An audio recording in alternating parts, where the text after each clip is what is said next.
Hi, I'm Dave Birch. I'm an author, advisor, and commentator on digital financial services. And I'm joined here today by a couple of good friends of mine to discuss the particular problem of fraud. Now, before you stop listening, I know, there's a million things discussing fraud. We're all obsessed with fraud all the time. But this is going to be a discussion about doing something about fraud. So just stick with us on this one because these are guys that are doing something about it, not just talking about it like I am. But you should probably know who they are, first of all. So I'm Dave. So Andreas, would you like to tell people who you are and why you're in this conversation? Of course. Thanks, Dave, for the introduction. So basically, I'm working in GlobalSign as a program manager, which in the role definition is basically adjusting the strategy of GlobalSign's products and services towards integrations with service providers, with other platforms to enable them to add identity to their workflows. And in that role, I'm confronted a lot with regulatory requirements. So as part of that role, I basically became a subject matter expert on the topics of digital signing and European legislation. So, and how long have you been doing this, Andreas, just out of curiosity? I'm now 8 years with GlobalSign. Before I was not in the PKI industry, but I was working for other big names like Cisco and IBM. Basically. No, 8 years makes you 8 years makes you an identity guru. Believe me, that's 8 years is a long time in this business. Max, tell us a little bit about yourself. Yeah, hey everyone. My name is Max. I'm a product marketing manager here at airSlate. And at airSlate, we have a portfolio of products. I'm the product marketing manager specifically of a product called Sign Now, which is an e-signature solution. So it's I would say parallel to what Andreas is doing. I don't quite have Andreas's level of seniority, but I've been doing this for a decent amount of time. Enough to know, I think, just to start to know what I'm talking about. It's a pleasure to meet you all. Thanks so much for your time today, guys. I think people probably are already beginning to join the dots between identity in the workflow and electronic signing. But before we talk about that in detail, I want to spend a bit of time talking about the problem so that people that are listening in can gauge the scale of the problem and why it is, what it is about the timing. Why are we talking about this now? Why are we talking about these solutions now? So I think it's fair to observe that fraud is out of control. I don't think that's hyperbolic to say that. Whether you're talking about Europe or America or anywhere else, the scale of fraud is just unbelievable. Actually, Andreas, do you have some figures to show people the size of the problem? Yes, of course. So I would start that piece actually with giving a little bit more background. So Corona, I know we don't want to talk over it about that much anymore because it was not the best time of our lives, I guess. But it did a big change to how we work in the internet and how many people are doing really transactions on the internet. So in 2020, if you have asked in the UK the population if they purchased something online in the last 12 months, you got a positive response rate of 40%. Moving to 2022, it was already at 75%. You see a strong increase there in online transactions, and that counts for actually the entire world. That there was a high uplift in online transactions itself, and that of course gives a nice basis for having fraudulent activities there as well. In Europe, we have an increase in 2023 to 19.2 billion of fraud. So this is a immense loss. People suffer there. There are smaller and bigger cases around the fraud in that case, and just Europe on the numbers of cases is not that high up. With a population of 740 million, we are 26% of the global fraud cases. Then looking across the Atlantic with around 330 million, you have 42% of global fraud happening there in the US. Well, you'd So expect the fraudsters to target the richer countries, I think. So we would expect to see that. But am I understanding what you're saying correctly? So on the one hand, because we were driven online during the what we think of at the time of the virus, so naturally there are more people now that are vulnerable to fraud. That's clearly one factor. But isn't technology another factor? I mean, the fraudsters have more technologies available to them now than they did before as well, right? Max, it's not just there's more of us online. There's been changes in the technology. Yeah, I think anyone, when you say these numbers, Andreas, I think we've all interacted with fraudsters to some degree, right? I mean, I can't speak to what's happening over on your side of the world, but I get people trying to get me via text. I get phone calls. It started with phone calls. It's expanded to text messages. I get our mailing services, people trying to impersonate them, trying to get me to, submit my personal information there. Emails, physical mail. I mean, if we have to applaud them for leveraging this omni-channel sort of marketing effort. And the thing is, when I hear this number that you're saying, 19, I think was it $19.2 billion, my correct. first reaction to that is, wow, I mean, that's incredibly high. And secondly, I mean, that's a profitable business, right? And Mhm. any organization that has hit a gold mine like that, they're going to want to reinvest and try to expand this revenue line even further. So I think we can just see this number, we can expect it to go up year over year, which is kind of, a little bit unsettling. But that is the point, though, right? It's a business. This isn't people messing around, small scale. This is organized crime that's going on Yeah, now, and the Right. coordination that they have available to them through the networks has turned out to be a real leverage in that space. Mhm. If you look at the UK as an example, fraud is already the number one crime in the UK. And I just hmm checked the National Crime Agency statistics. I thought it'd be interesting for this podcast. And they say it's not only is it the number one crime, it's underreported.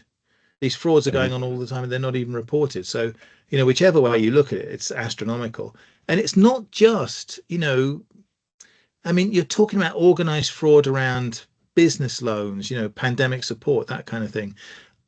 Large scale fraud of the government for unemployment support and things like that. It isn't just the romance scams and things like that. It's across the whole spectrum. So, I want people to understand just how it's out of control is the point. And Yeah. I read a lot of this stuff, and the stuff I'm reading says it's about to get even worse, no matter how bad we think it is right now. It's about to get even worse because of the key technology of AI. AI is going to be just as disruptive for the criminals as it is for the rest of us, right? You think I'm being crazy saying this, Andreas, or do you agree? No, I would completely agree. So AI gave basically a tool set to the attackers, but luckily also to the defenders. So there is AI-based technologies which can also prevent fraud to a certain extent. But what we really saw is that the quantity and the quality of these kind of phishing attacks and spam has increased. And you see these organizations, as you said, it's a proper profitable organization they have going on by now, and they have real support services and basically fraudulent activity as a service. You can book to get onto somebody's PC to get some personal details from anybody to start a transaction or to cause some fraudulent activity there. So It's incredible. AI was for sure a big move forward in streamlining their services even further. But on the other hand, I hope that the weapons of the defenders got better with that as well, and that we are basically ready to defend the AI-based attacks with AI-based defensive maneuvers. Now, it's interesting to me because I'm a horrible nerd about these kind of things. But obviously, I was listening to what you were saying, and you said AI can defend to a certain extent. And I agree with you. AI is not a complete solution. And I rather like the phrasing. Mark Andreessen from Andreessen Horowitz on their YouTube channel recently. He said, "Look, you're not going to beat AI with AI. Then you're just in an arms race."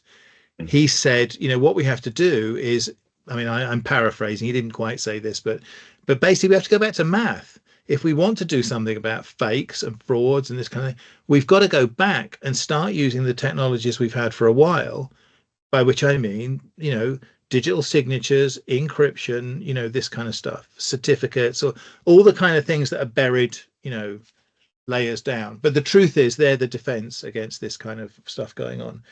And I think it's fair to say, Max, that when he's saying use those technologies, he's not talking about inventing some crazy new stuff. He's saying, actually, we have tried and tested technologies in place to do this. These have been around for a long time, right?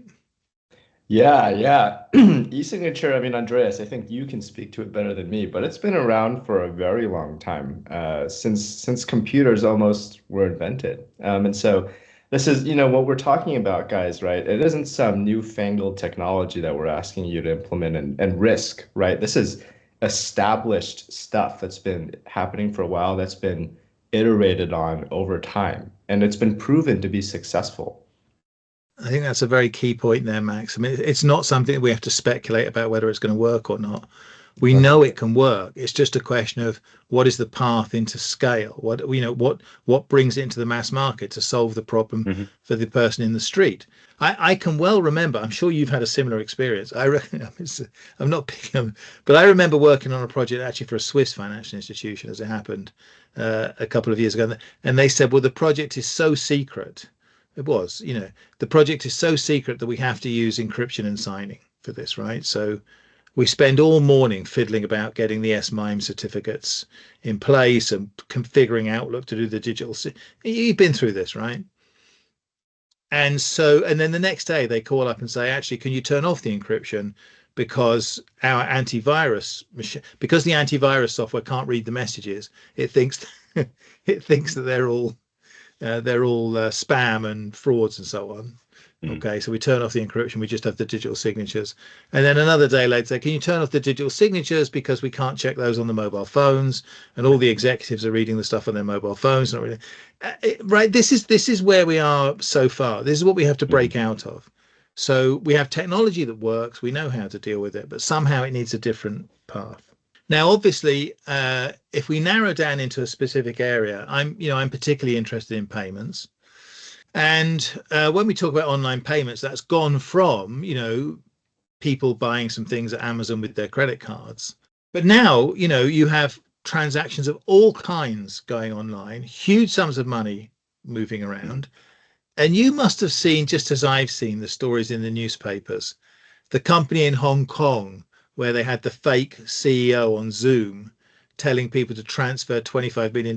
I'm just curious, if your CEO told you to transfer $25 million, Andreas, would you do it, or would you double check with somebody, or would you? I don't know. I think I'd make a phone call or something. But anyway, so they have the fake Zoom, and the guy transfers 25. You're now talking about millions of dollars. You're talking about the investment scams, the romance scams, what we call the authorized push payment fraud that's going on all the time. The stuff that's going around on WhatsApp. Hey, mom, I've lost my phone. Please send me all of your bank details, all this kind of thing. There we see one of the big problems with the tool of AI. So basically, the image, the video is not worth that much anymore if it's through online connection, because you can basically take whatever identity you want online and fake it. So in that case, the thing we have to refer to back is basically the technology which has been established, which is PKI-based cryptographic identity. So an identity which has been verified and which is secured by cryptographic methods. And at the moment, we are moving forward to having more and more tools at our hand for automizing processes based on recognized identity. And I think that is the way we need to move forward to prevent these kind of fraudulent activities and these kind of attacks. I mean, I'm looking at you guys on Teams right now, and I can easily imagine a situation where soon, I hope, you're on Teams and there's like a green box around you if you've presented a digital signature that checks out, yes, this is really Andreas, he's really from GlobalSign, as this is really Max, he's really from airSlate. Or like a yellow box if there's a certificate they can't verify it, or a red box if there's no like it's got to be at that kind of level to transform life for the average person. The guy working in an office who's dealing with all of these, he can't possibly go and check the authenticity. We have to make an infrastructural change to help them. One thing I do think about on the payments side is, at the moment we have a lot of fraud because people have access to instant payment networks. And it doesn't matter whether it's the UK or Brazil or anybody else, but instant payments mean instant fraud, of course. But we don't have the sort of the services that sit on top of that, the request to pay services, what we call the variable recurring payment services. And the reason why I focus on those as a potential solution is because things like variable recurring payments and request to pay are built on top of electronic documents, digital signatures, electronic signing. They're not just raw access to the bank. So I think I've got good reasons for thinking that you guys are onto something here. But let's just talk for a moment about how that sort of stuff would actually work. I'm in a business. I'm going to send you an invoice. You're going to pay it. Like, how is that going to be different in an environment where the infrastructure defends people against fraud? Like, what are we actually going to do that's different? Talk me through the process, Andreas. Yeah, so basically, in the EU, based on the PSD2 standard, we had there already some cryptographic methods of identifying everybody in the financial industry. So we had the payment providers being identified as a company with their registration number and with that certificate, again, cryptographically backed identity. You were basically allowed to be one of the players in the payment industry. That already made a quite secure defense that no external attacker can just mimic a payment service provider, for example. And now with e-invoicing initiatives coming from the European Commission and being executed on the countries levels, we see in Italy, we see next year in Germany, that invoices going outwards, they basically will carry a qualified electronic identity. And they will be sent out not just maybe in a PDF, but in a machine readable format. So there you can see that these kind of transactions are then basically backed by identity and can be automated completely with security in mind. Can I just, what do you mean by a qualified signature, Andreas? Could you just make that clear for people? Yeah, so basically EIDAS defines 3 standards of identity or of levels of signatures. You have the simple electronic signature, which is from a legal perspective basically worthless. And then you have the advanced electronic signature, which already has a quite high standard and which can deliver already a high level of authenticity. And then you have the qualified electronic signature, and that is based on a qualified identity, which is created by a qualified trust service provider, which GlobalSign has as title.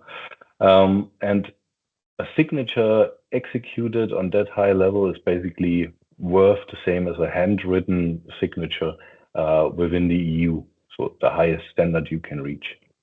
And to be a qualified provider, you have to abide by certain rules and meet certain minimums and certain security standards and so on. Yeah. Yeah. So we have to jump through a lot of hoops to get that accreditation renewed every year. How does the European digital identity wallet fit into all of this? Because I'm sure a lot of people are aware this is a pretty significant initiative. And there are certainly people like me who think that this transition to a more sophisticated infrastructure, an infrastructure that's based on credentials and so on, not just sort of old-fashioned digitized identities, has some promise. So how does the European digital identity wallet fit into your thinking? Yeah, so I see it with 2 sides. So we give everybody identity at hand. So every individual is capable of having a qualified identity at their hand, and all kind of things. Driving licenses can be stored in there, medical records can be stored in there. So you give a quite mighty tool to every one of your citizens. And there, my hope is that the implementation on a country level will be sophisticated and will be securing that technology to the highest standards, because you can imagine with a lot of power, a lot of identity, comes a high responsibility. So everybody needs to be educated on how to handle their identity in the end. Yeah. Because it can be misused by some providers as well. But in my opinion, it will strengthen the power of digital identity and online identity, because everybody will have that identity and the awareness of the existence of that identity. And with that, there will be a higher adoption and a higher sensitivity what you are actually doing with that identity. So I give a bad example, but if you are buying, let's say, a good bottle of whiskey online, and the online platform actually just needs your to know if you are above 18 or not, that is the only data string they should be receiving out of your identity wallet. And there the restrictions need to be implemented, that there's not the birthday and other personal information being extracted out of that information. But there my hopes are that the European Commission and each country will be driving education efforts to basically secure that every citizen is aware of what they are holding at hand with that digital wallet. And just to be that's good for the citizen, because their personal information isn't sprayed around the internet all over the place.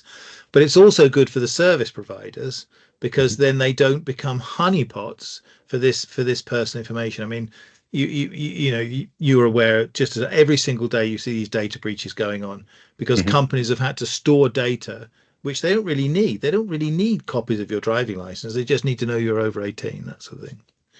Okay, good. Right. So we understand the scale of the problem, and we understand that we have the technologies to do something about it. Tried and tested technologies, not new technologies. So let's start to put this together. So Max, can you explain to people exactly how GlobalSign and SignNow are going to come together to make a practical solution for business? Yeah, definitely. And, Andreas has been doing this for a long time. If you're listening in and some of the words that he's saying are going over your head, that's totally fine. Maybe it's just early in the morning for me. Yeah. That's the case for me. But what SignNow does is that it leverages GlobalSign's technology and everything that Andreas has mentioned, and it abstracts this for the end user, right? So if you're someone that is sending something to someone else for e-signature, or you're collecting a payment from someone else in SignNow, you don't have to worry about all the stuff that's going on in the back end, right? All you need to be concerned with is preparing the document, uploading it into SignNow, sending it to that person. And SignNow is the one that handles all the authenticity. It makes sure that the person you're sending it to is who they say they are. It'll let you know if there's any, funny business going on after they've signed it. It'll put a certificate on that document. And this way you have this, a certificate that shows that what you've done is legitimate and there's nothing modified to that document. So it really just, makes it simple for the end user to not think about this, but know that what they're doing is still secure. And crucially, the employee or the end customer doesn't have to do anything. It's not their problem to try and figure out whether these things are authentic. You do that for them. That's the important. Max, can I just ask you an obvious question? Because, one of the reasons why, broadly speaking, know your business is more complicated than know your customer is because you have to have this extra level of relationships. Like, how do you know that the employee signing something is allowed to sign it? How does the recipient know that this person was authorized and so on? Like, do you take care of all this headache as well? Yeah, definitely. Anyone that's signing something, if you're leveraging advanced or qualified levels of e-signature, they have to provide several layers of identification to be able to access the document and add their signature in the first place. And this stuff is very difficult to fake, Dave. So there's quite a few layers of security that are in place to ensure that who you're sending it to is who they say they are. Excellent. Thank you very much. So so that was the hard question. Now I'm going to ask you the boring question, which is, how do you guys stay on top of the panoply of standards in this space? Like, how do customers know that you're going to keep them on track? Because I look at and I see PSD3, I see Digital ID Wallet, I see ARF, I see, and we're not even going to talk about it today, but I see the first post-quantum security standards in place as well. Like, there is a lot going on there. Can you just give me some idea of how you stay on top of that and reassure customers they don't have to think about it?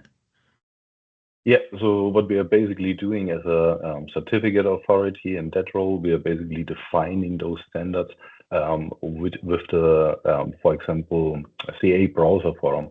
So there we are actively working together to define those standards for the future to make them future proof. Then, of course, we have standards from the European Commission and higher technology standards coming defined from NIST. Which we are as a CA and as qualified trust service provider always implementing as soon as they get set live as a standard. Talking about post-quantum encryption, I think we are now in the finals for the last algorithms being defined there.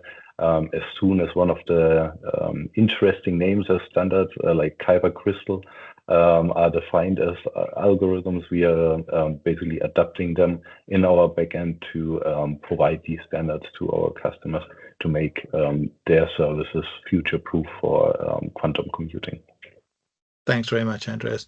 Max, can I try a non-technical summary with you, and you tell me if I'm getting close to what's going on here?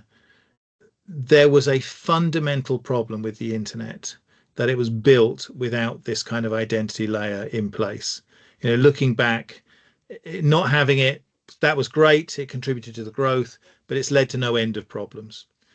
We do need some kind of identity layer on top of it.